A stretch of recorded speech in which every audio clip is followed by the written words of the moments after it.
예배로 드리고 있습니다. 성도의 감사 생활은 하나님의 명령에 대한 순종의 반응입니다. 우리 자녀들이 원망 불평하고 살면 좋지 않지요. 영의 아버지신 우리 하나님도 택한 우리 자녀들이 감사하며 살기를 원하시는데, 우리 하나님이 어느 정도로 감사를 원하시는가? 좋은 환경을 주시고 너 거기에서 감사하라, 그렇게 말씀하시지 않았어요. 이 감사절기를 주셨던 곳은 의식주 문제가 해결될 수 없었던 광야를 살아가고 있는 이스라엘 백성들에게 주셨습니다. 의식주 문제가 해결되지 않는 광야에 살고 있는 이스라엘 백성들에게 하나님이 감사를 원하셨다면, 오늘 그들과 비교했을 때 우리의 삶의 자리는 말로 할 수 없이 많은 것들을 누리며 살아가고 있습니다. 그렇다면 우리는 감사할 것이 없어서가 아니라 감사할 것을 헤아리지 않기 때문에 감사를 잊고 살고 있는 것은 아닐까요? 고로 우리 그리스도인들은 어떤 형편에 있든지 하나님의 명령에 따라 감사 생활을 해야 되고, 오늘 뜻깊은 2016년 한 해를 돌아보면서 즐거운 마음으로 감사절기를 지키고 있습니다. 누가 진정 성숙한 그리스도인일까요? 그는 하나님의 뜻인 범사에 감사하는 성도입니다. 교회에서 아무리 봉사를 열심히 할지라도, 귀한 직분을 가졌을지라도 그의 삶의 자리에 감사가 없다면 미성숙한 그리스도인입니다. 감사가 넘치는 사람, 하나님의 뜻을 이루는 사람이요 성숙한 그리스도인입니다. 그렇다면 누가 감사할 수 있을까요? 호흡한다고 감사할 수 있습니까? 입을 가졌다고 누구나 다 이구동성으로 감사합니까? 아니에요. 은혜를 기억하는 사람이 감사할 수가 있어요. 자녀가 부모의 은혜를 기억할 때만이 감사할 수 있는 거예요. 아버지, 어머니 감사합니다. 저를 여기까지 키워주셔서 감사합니다. 그러나 부모의 은혜를 기억하지 않는 자녀는 남보다 해준 게 뭐가 있어? 원망 불평하죠. 하나님의 은혜를 기억하는 자녀, 하나님께 감사할 수가 있어요. 그러나 하나님의 은혜를 망각하는 자는 그 어떤 환경 속에서도 감사의 능력을 잃게 되는 것이죠. 여러분, 이 한 해 삶의 자리에 감사가 많았습니까? 원망 불평이 많았습니까? 원망 불평이 많았다면 정말 감사할 일이 없어서였을까요? 남보다도 정말 내 삶이 너무 힘들어서였을까요? 물론 그럴 수도 있어요. 그러나 어두운 부분에 우리의 시선을 돌리기 때문이지, 밝은 면을 보아서 감사할 내용을 찾아보면 셀 수가 없는 것이죠. 약 10년 전 2007년에 10월 말에 한국인 최초의 우진이었던 이소연 씨의 간증이 국민일보에 실렸습니다. 제목은 감사할 줄 모르는 삶, 우주에서의 반성. 감사할 줄 모르는 삶, 우주에서의 반성이었습니다. 1년 뒤 2008년 10월 23일 대한 YWCA 연합회가 마련한 한국 여성 지도자 시상식에서 젊은이 시상을 하게 됐습니다.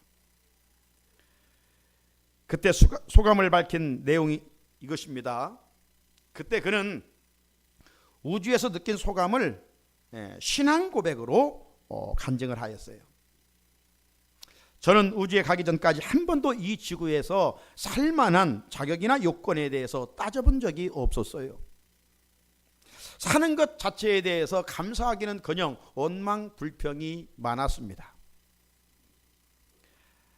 혹독한 우주인 훈련 과정에 이어서 성공적인 우주 실험을 거치면서 미처 몰랐던 삶의 중요한 의미를 깨닫게 되었어요. 서울에서 부산까지의 거리를 약 400~500km라고 했을 때 그 정도 높이로 위로 올라가면 뼈를 깎는 노력을 하지 않으면 살기 힘들어요. 숨쉬고 밥을 먹고 화장실 가는 일부터 앉아 있기 위해 압력을 유지해야 되는데 어마어마한 돈이 들어갑니다. 노력이 필요합니다. 하지만 우리가 살고 있는 이 지구에는 그런 비용이 전혀 필요 없잖아요. 지구는 정말 하나님께서 주신 귀중한 선물이구나 하면서 감사한 마음이 들었어요.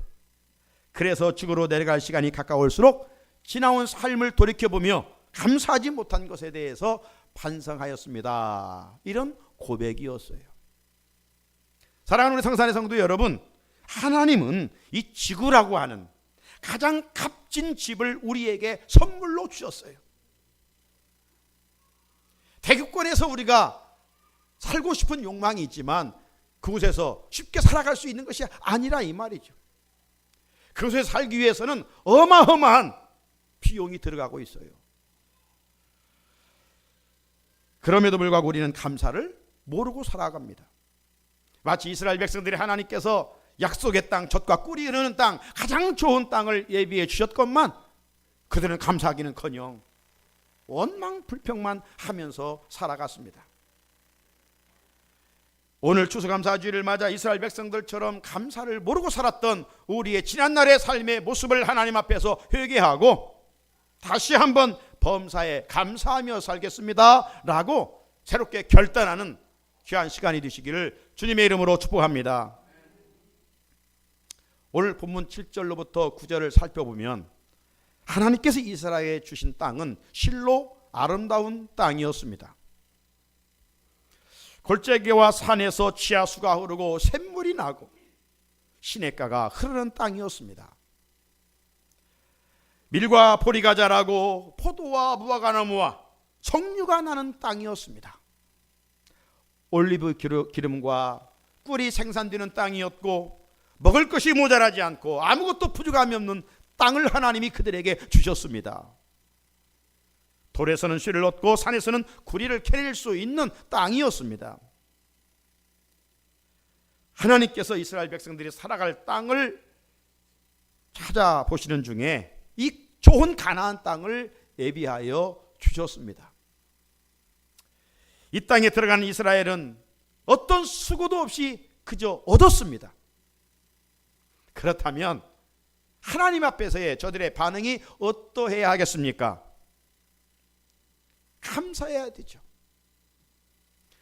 감사하지 않는 그들에게 왜 하나님은 그걸 땅을 선물로 주셨을까요? 그 이유는 저들이 잘나서가 아니라 이미 선조 아브라함, 이삭, 야곱에게 약속하여 주셨던 땅이었기 때문입니다. 신명기 6장 10절로 11절 말씀해 보게 되면 거기에 하나님께서 이스라엘 백성들이 건축하지 아니하는 성읍을 그들에게 주어 살게 하셨고 또 그들이 그 집마다 채우지 아니한 것을 가득 채워 주셨고 그들이 손수 파지 아니한 샘물을 마시게 하셨고 그들이 가꾸거나 심지도 아니했던 포도나무와 감람나무도 차지하게 해 주셨다라고 말씀하고 있습니다. 이런 큰 은혜를 받은 백성들이 하나님 앞에서 어떤 삶을 살아야 되겠어요? 마땅히 하나님 감사합니다. 하나님 감사합니다. 그렇게 살아도 그 입으로 다 그 받은 바 은혜를 표현할 수 없을 텐데 그들은 그렇지를 못했어요. 한편 하나님은 그렇게 은혜를 베풀었으니 너희들이 이렇게 살아라. 오늘 10절에 보면 그렇게 말씀하고 있어요. 이건 이스라엘 백성들에게 주신 말씀이라 오늘 우리에게 하나님의 은혜를 입고 살아가는 우리에게 주시는 통일한 말씀이에요. 같이 한번 읽어볼까요? 시작. 네가 먹어서 배부르고 네 하나님 여호와께서 옥토를 내게 주셨으므로 말미암아 그를 찬송하리로다. 할렐루야. 하나님을 찬송하라는 거예요. 받은 바 은혜가 크기에 이게 지극히 마땅한 삶이에요. 그런데 저들은 그 마땅한 일조차 너무나 당연한 일조차 감사하지 않고 대신 먹어서 배부르고 좋은 땅에 살아가면서 감사 대신 만족함 대신 그저 원망과 불평으로 얼룩져 있었다는 것입니다. 사랑하는 성도님 여러분, 이것이 타락한 인간의 모습입니다. 영적으로 회복하지 못하면, 하나님과 관계를 새롭게 회복하지 못하면 절대로 환경 속에서 감사할 수가 없어요. 하나님과 관계 회복되지 아니하면 우리의 입술로 받은 바 은혜 하나님 감사합니다 찬송드릴 수가 없어요. 오늘 본문에 보게 되면 하나님께서 이스라엘 백성들의 베푸신 은혜가 애굽 430년의 노예 생활에서 해방시켜 주셨고 가로막힌 홍해를 육지와 같이 건너게 해주셨다고 말씀하고 있어요. 이런 받은 바 엄청난 내 힘으로 할 수 없는 은혜를 하나님의 능력으로 받았건만 저들이 이제 광야로 들어가서 조금만 어려우면 받은 바 은혜는 전혀 생각하지 아니하고 당장 눈앞에 어려움 앞에 그냥 원망하고 쉽게 불평을 하게 되었던 것 아닙니까? 이 모습이 바로 이스라엘 광야를 지나고 있던 백성들의 모습이 아니라 오늘 이 시대를 살아가는 저와 여러분의 타락한 삶의 한 부분이라고 하는 것이죠. 하나님은 우리가 원망 불평 속에 불행하게 살기를 원치 않으셔요. 여러분 원망하고 불평하는데 난 참 행복하다 그런 분이 있습니까? 한 사람도 없지요. 감사하면 행복한데, 그렇다면 이런 악한 성품을 어떻게 회복할 수 있으며 치유할 수 있을까요? 그 비결은 다른 데 있는 것이 아니라 여호와 하나님을 기억하는 데 있다라고 말씀하고 있어요. 여호와 하나님을 기억할 때, 하나님께서 베푸신 은혜를 생각할 때 감사할 수 있고 찬송할 수 있다라고 오늘 성경은 우리에게 말씀해 주시고 있습니다. 오늘 절기 예배를 통해서 우리 안에 지난날 원망했던 불평했던 이러한 삶의 모습을 십자가에 못 박고 대신 하나님이 원하시는 감사가 넘치는 복된 삶을 이어갈 수 있기를 주님의 이름으로 축복합니다. 제가 박사학위 논문을 쓰면서 감사에 대한 많은 책들을 읽었습니다. 그런데 그 많은 책들 중에 한 권을 소개하면 감사의 힘이라고 하는 책입니다.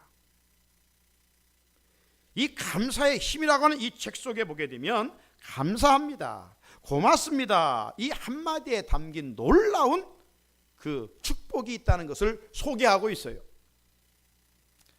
미국의 뉴스 프로그램 인사이드 에디션의 진행자로 유명한 여성 앵커 데보라 노빌스가 쓴 책입니다. 그는 이 책에서 뭐라고 강조하고 있느냐, 성공이란 감사합니다는 말을 자주 하는 사소한 습관에서 비롯된다라고 말씀하고 있어요. 우리가 동감하지 않습니까? 어떤 일을 하는데 억지로 하거나 원망하고 불평하면서 짜증내면서 한들 그것이 생산적이겠습니까? 어떤 일이지만 감사함으로 하면 할 수 없는 일조차 하게 되고 하나님이 또 사람들을 보내주시고 지혜도 주셔서 그 일을 능히 해나갈 수 있도록 하셔요. 고로 성공이란 뭔 머리가 좋고 어떤 배움이 많고 여기에 있는 것이 아니라 사소한 일에 감사합니다, 감사합니다, 여기에서 시작된다는 것이죠. 이 사람의 단순한 경험이 혼자에서 나오는 고백이 아니라 주변에 있는 인물들 통하여 들었고 감사의 은총을 그 책에서는 많은 애를 들고 있습니다. 그러면서 자신의 경험을 말하면서 우리는 우선 이웃들에게 감사해야 된다고 말하고 있어요. 독불장군식으로 나 혼자 살 수 없잖아요. 우리 가족들도 이웃이잖아요. 우리 성도들도 우리 이웃이잖아요. 내가 만나 대인관계 속에서 함께 교제하고 살아가는 이들이 다 우리 이웃이에요.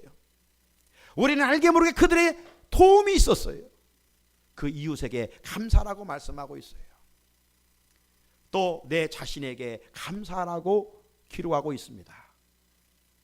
그리고 세상에 감사라고 말씀하고 있고 동시에 하나님께 감사라고 기록하고 있습니다. 여러분, 감사합니다 이 말은 0.3초밖에 걸리지 않지만 이 0.3초의 습관이 얼마나 큰 힘을 발휘하는지, 그리고 이 0.3초에 감사합니다 이 말이 얼마나 많은 기적을 가져오는지 이 책은 기록을 하고 있어요. 저자는 아주 사소한 것에도 감사하고 산 것이 삶을 성공적으로 살아가는 가장 큰 에너지였다라고 고백을 하고 있습니다.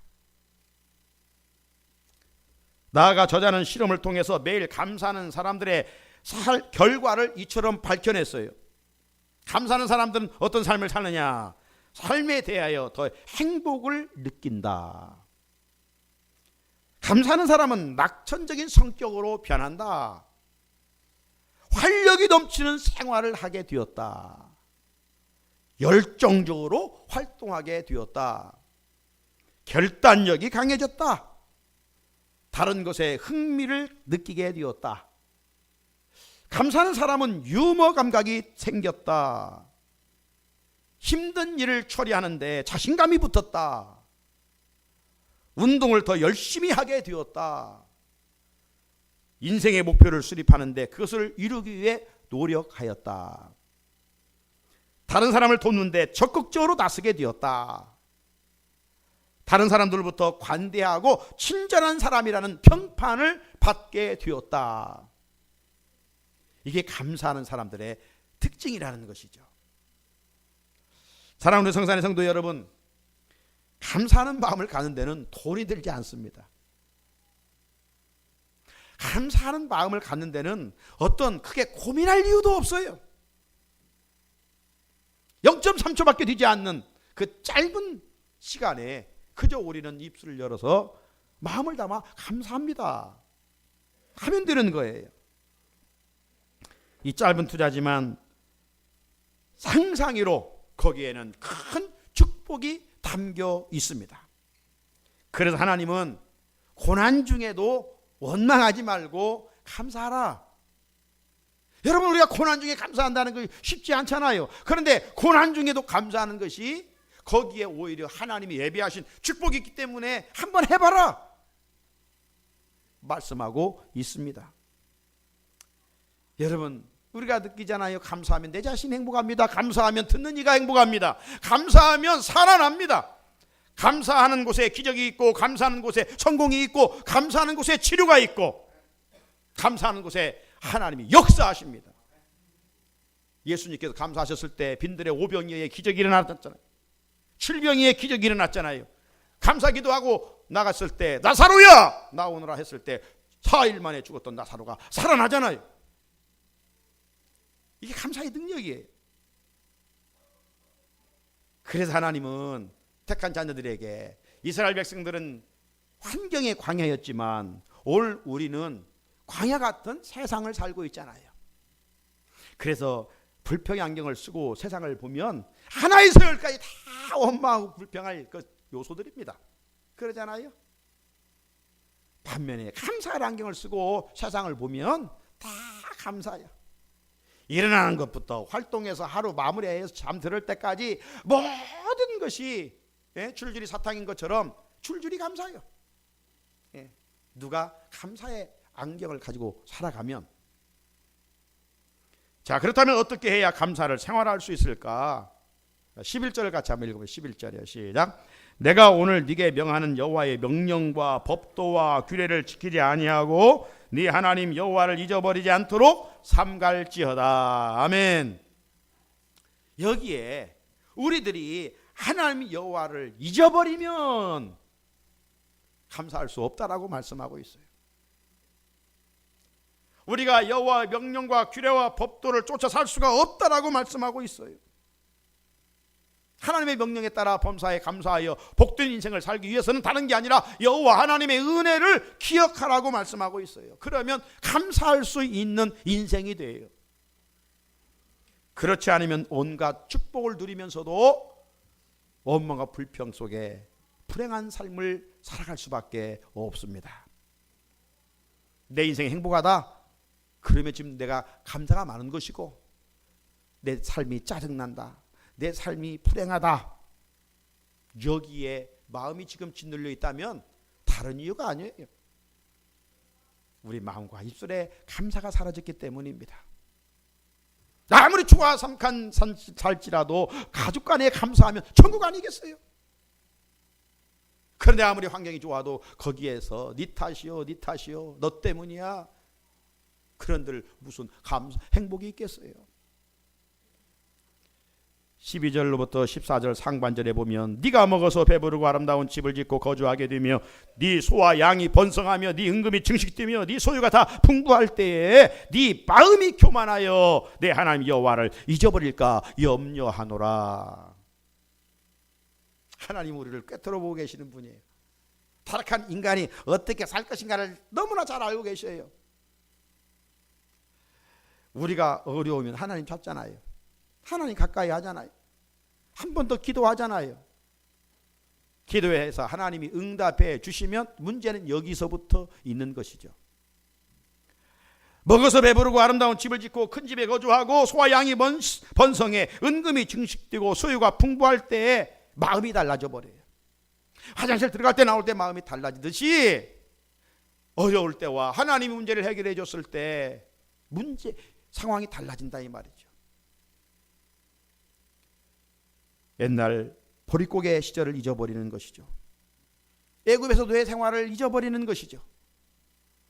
잊어버리면 자동적으로 찾아오는 것이 뭐냐? 마음의 교만입니다. 내가 했지 뭐. 내가 했지. 무슨 하나님의 은혜야. 내 노력 내 수고로 살아왔지. 그래서 17절을 읽어보면 하나님이 이렇게 말씀합니다. 그러나 네가 마음에 이르기를 내 능력과 내 손의 힘으로 내가 이 재물을 얻었다 말할 것이라. 하나님의 은혜를 주셨건만 이제 하나님의 은혜는 어디론가 사라지고 내가 얻었지 내가 내 인생의 주어가 하나님이 되시기를 축복합니다. 내가 되면 안 돼요.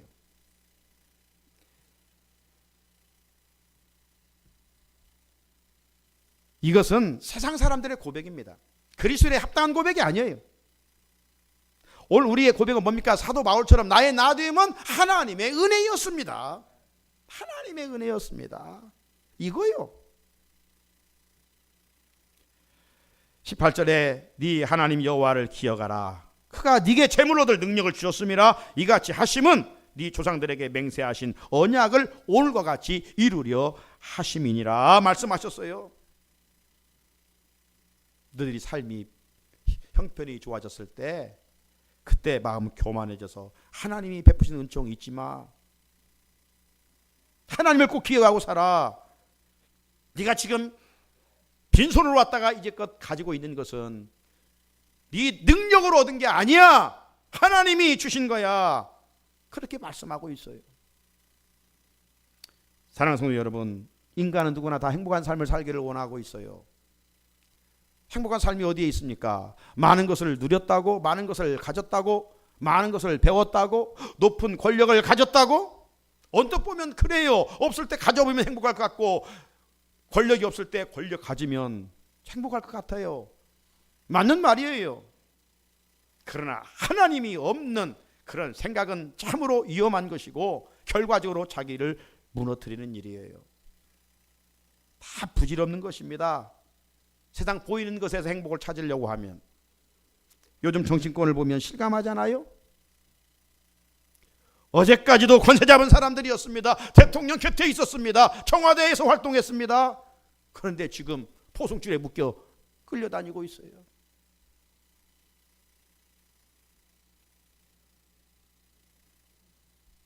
그러므로 진정한 행복은 얼마나 감사하며 사느냐 여기에 있습니다. 어디까지 감사하느냐 여기에 있습니다. 얼마만큼 풍성한 감사를 누리느냐 여기에 있습니다. 오늘 말씀에서 누가 감사할 수 있다고요? 하나님의 은혜를 기억하는 사람입니다. 2016년 추수감사주의를 맞아 한 해를 뒤돌아보며 하나님께 우리 모두 감사함으로 나아가고 있습니다. 한 해 동안 여러분 무엇이 감사할 내용입니까? 지금 종이 한 장 나눠주면서 한번 감사한 내용을 기록해 보십시오 하면 무엇을 첫 번부터 한 줄 한 줄 맺고 가시겠습니까?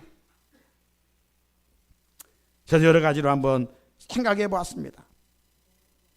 그 중에 한 가지는 어느 해보다도 말씀을 더 깊이 묵상할 수 있는 시간들을 가지고 하루하루 살았다는 것입니다. 늘 제 곁에 헌신하는, 이름도 없이 빛도 없이 사랑으로 교회를 섬기는 신실한 성도들을 주셨음에 감사했습니다. 새벽마다 우리 가족들을 품고 이름을 부르며 하나님께 기도할 수 있음에 감사했고, 부족하지만 주일마다 정말 하나님의 말씀을 일주일 내내 묵상하고 고치고 또 고치고 반복하고, 1부 때 가서 또 고치고 2부에 몸부림치면서 부족하지만 양질의 좋은 꼴을 우리 성도들에게 먹이려고 몸부림치며 말씀을 전할 수 있게 해주셔서 하나님 앞에 감사할 수 있는 시간을 가져봤습니다. 여러분들도 한 해를 살아오면서 감사한 내용들이 많을 줄로 믿습니다. 오늘 추수감사주일 준비한 물질로, 헌금으로 하나님께 다 감사했다고 그렇게 표현하면 안 됩니다. 금년 한 해 받은 바 은혜들을 하나씩 기억하면서 전 인격과 마음을 다하여 하나님께 감사할 수 있으면 좋겠습니다. 나가 오늘 추수감사들을 통해서 잃었던 감사를 회복하고 매일 삶의 자리에서 감사를 생활할 수 있기를 바랍니다. 그러면 그 감사 속에 반드시 하나님께서 행하시는 놀라운 일들을 경험하게 될 줄로 믿습니다. 이 은혜를 입는 우리 성산의 가족들이 되시기를 주님의 이름으로 축복합니다. 우리 함께 주신 말씀, 하나님 감사가 이렇게 축복인지를 알면서도 미련해서 감사를 못했습니다. 오늘 절기를 통해서 이랬던 감사를 회복하고 삶의 자리에 날마다 평범한 일에, 작고 적은 일에 감사할 수 있게 하옵소서. 같이 기도드리겠습니다. 걸어가신 하나님 아버지, 귀하고 복된 주일 한 해를 돌아보며 하나님께 감사하는 추수감사주일로 예배드리면서 또 귀한 말씀을 듣게 해주셨습니다. 걸어가신 여호와 아버지 하나님, 감사가 하나님의 뜻이요, 감사 속에 하나님이 예배해 놓으신 놀라운 축복이 있음을 우리가 몰라서가 아니라 알고 있었음에도 불구하고 하나님, 우리 욕심 때문에, 우리의 못난 자아 때문에 감사를 심지 못하고 쉽게 원망과 불평, 이스라엘 광야에 살아갔던 자들과 동일하게 삶을 살아왔습니다. 아버지 하나님이셔 다시 한번 이리 주님의 보혈로 덮어주시고 용서하시고 오늘 다시 한번 절기를 통해서 잃었던 감사를 회복할 수 있게 도와주시고, 하나님 큰 것만이 감사가 아니라 날마다 반복되는 삶에 우리가 호흡하고 있는 이 자체에 하나님 아버지 매사 모든 일에 하나님 감사합니다, 감사합니다, 감사합니다, 감사를 심고 하나님 예비하신 큰 은혜와 능력을 거두며 살아가는 우리 성산의 가족들이 되게 하여 주시옵소서. 우리 구주 예수 그리스도의 이름으로 간절히 기도드립니다. 아멘. 592장 부르시면서 주일 헌금과 또 추수감사절 예물을 하나님께 감사함으로 드리도록 하겠습니다. 592장입니다.